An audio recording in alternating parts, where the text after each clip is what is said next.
Então pessoal, sejam bem-vindos ao nosso canal e vamos dar continuidade ao nosso vídeo sobre contratualismo. Lembrando que nós já temos um vídeo introdutório sobre o assunto, vou deixar aqui no card para vocês. Se não viram, peço que vejam, porque lá que eu explico o que exatamente é o contratualismo e também porque naquele vídeo eu também já falo sobre Thomas Hobbes, que é um dos filósofos contratualistas que nos interessam dentro desse conteúdo. Gostaria também de agradecer aos 200 inscritos do canal. É uma felicidade tremenda pra gente, já que nós começamos há pouco tempo e ver o canal crescendo nessa velocidade é muito gratificante. Quero adiantar que a gente vai começar a divulgar outros formatos aqui no canal também, dentro do nosso conteúdo sociológico. Então, muito obrigado a todos e vamos a mais uma epifania sociológica.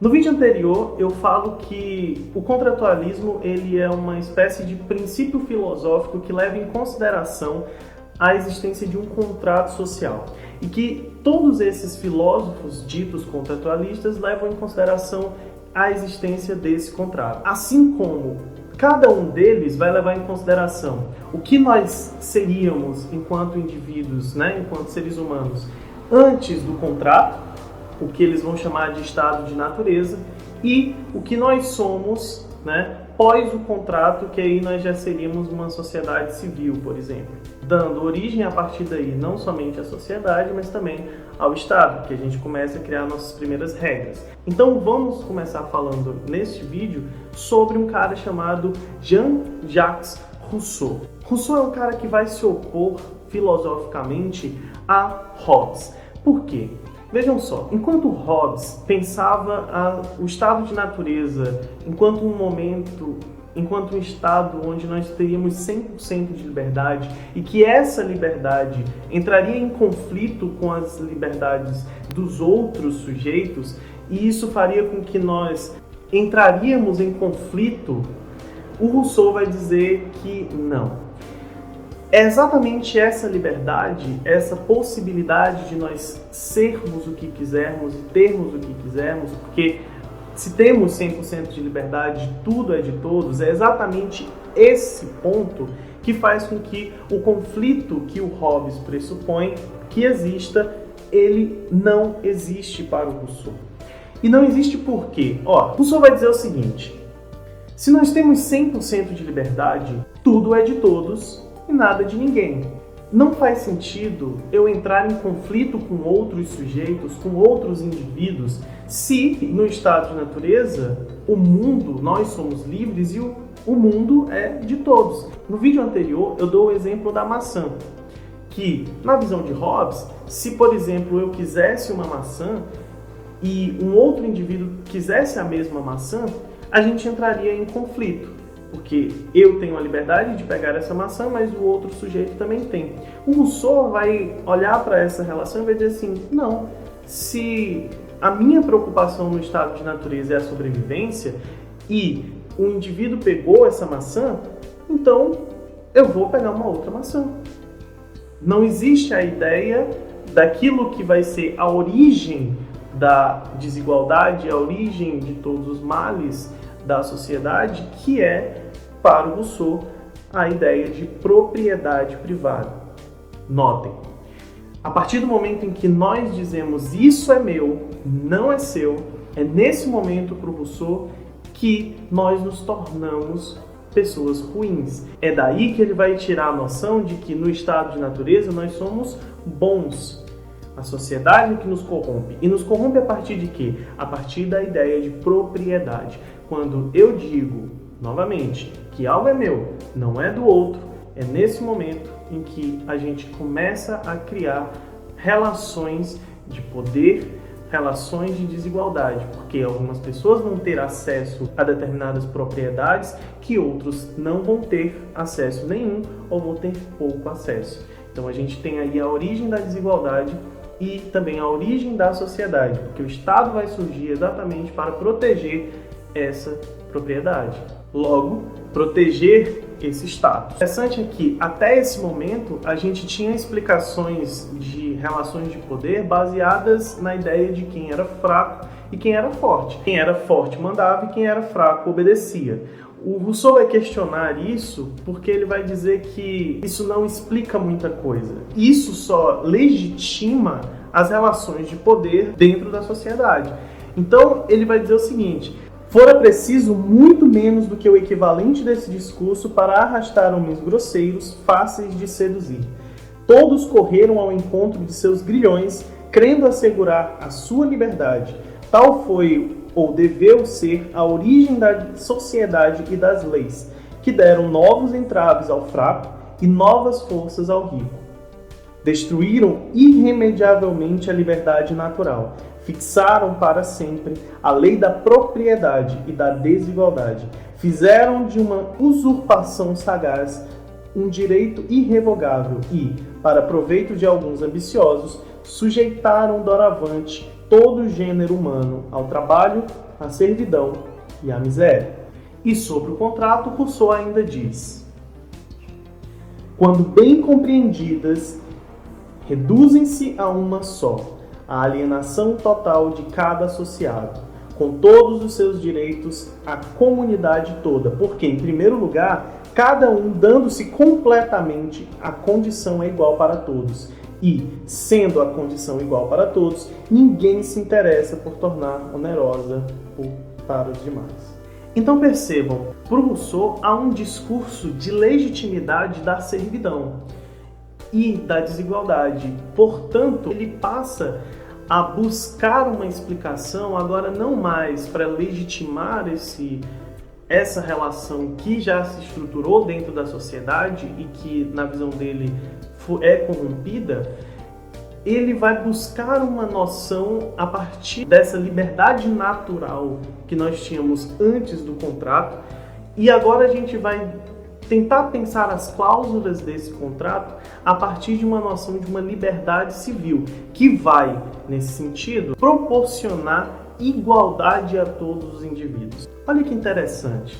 O Rousseau já está falando para a gente que a liberdade é positiva, diferente de Hobbes, e Rousseau também já está falando em igualdade, que é algo positivo também na visão de Rousseau e que, na visão de Hobbes, não deveria sequer ser pensado, porque os homens, os indivíduos não são iguais na visão de Hobbes, e o Rousseau está dizendo: olha, somos sim, o contrato nos permite essa igualdade.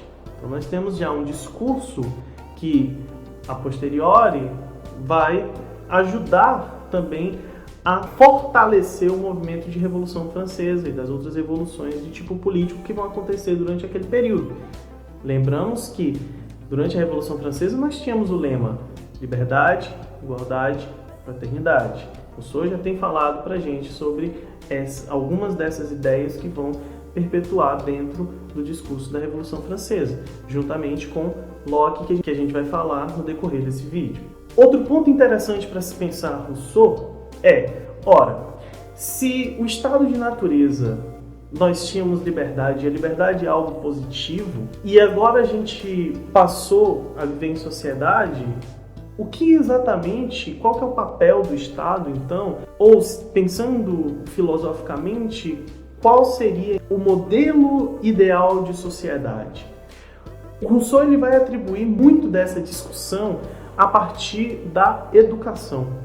Rousseau é um dos caras que vai observar que uma das formas da gente aprender a lidar com a sociedade e nos aproximar desse estado de natureza, de pureza do ser humano, é a partir do processo de educação. Inclusive, ele vai escrever em Emílio algumas dessas metodologias de como que o sujeito, o indivíduo, poderia não ser corrompido pela sociedade. Vai propor, por exemplo, que o indivíduo ele tenha uma educação, primeiro, aproximando da natureza.